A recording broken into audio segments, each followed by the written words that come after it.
Сәлематсыздар ма оқушылар? Қазақ тілі сабағы. Сабақтың тақырыбы дара және күрделі сан есім. Бүгінгі сабақта дара және күрделі сан есімдер туралы білетін боласың. Мәтіннен сан есімдерді таба аласың. 42-ші жаттығуға қарайық. Екі бағандағы сан есімдерді салыстыр. Бірінші бағандағын оқиық қанеке. 6, 7, 8.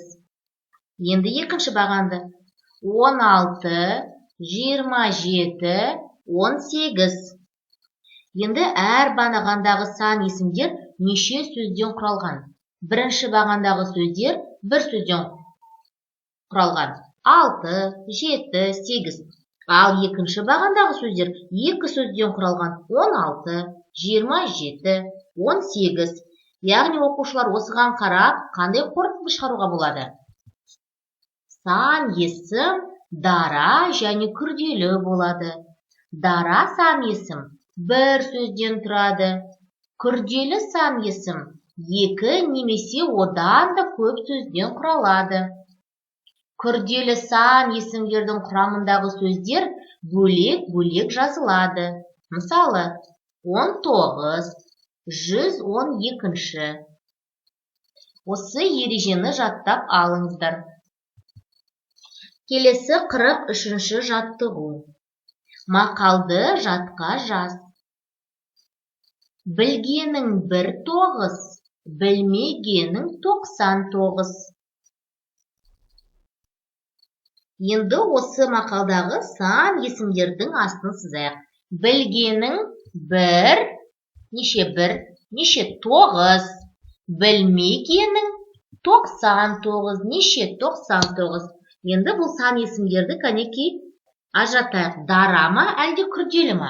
1. Дара сан есім. 9. Дара сан есім. Ал 99 ол күрделі сан есім. Себебі ол екі сөзден тұрады бұл сан есім. 44-ші жаттығу. Балалар демалыс күні тауға бармақшы болды.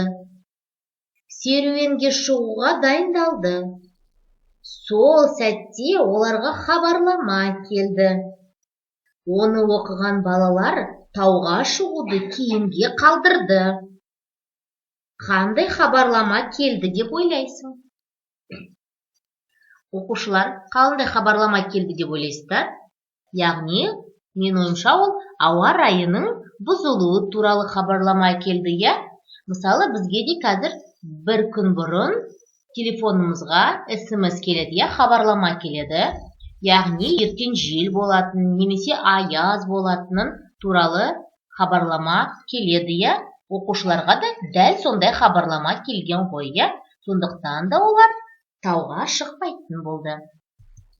45-ші жаттығу. Көп нүктенің орнына тиісті сөзді қойып, өлеңді көшіріп жаз.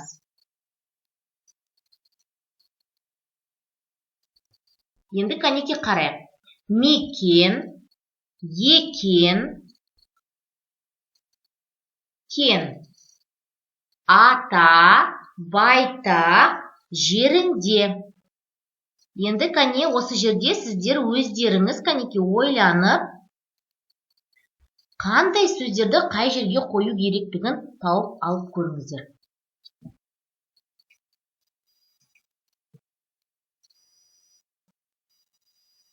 Кәне кімнің қандай жауабы бар?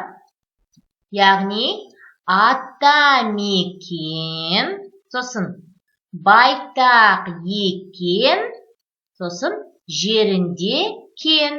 Не көрдіңіздер ма? Яғни осылай сіздер орнына қойып дұрыстап жазасыздар. Ата мекен, байтақ екен, жерінде кен. Келесі 46-ші жаттығу. Жұмбақты оқып шешуін тап. Ағайынды 12, бір атаның әулеті. Не ол? Қанеке тағы да тыңдаңыздар. Ағайынды 12, бір атаның әулеті. Не ол? 12 ай, дұрыс. Бір атаның әулеті дегеніміз жыл, ал ағайынды 12 дейміз, 12 айымыз біздің. Енді осы жердегі сан есім қайсы? 12. Қандай сан есім? Күрделі сан есім. Ал 1 ол дара сан есім. Жарайсыздар оқушылар, осымен біздің бүгінгі сабағымыз аяқталды. Сау болыңыздар.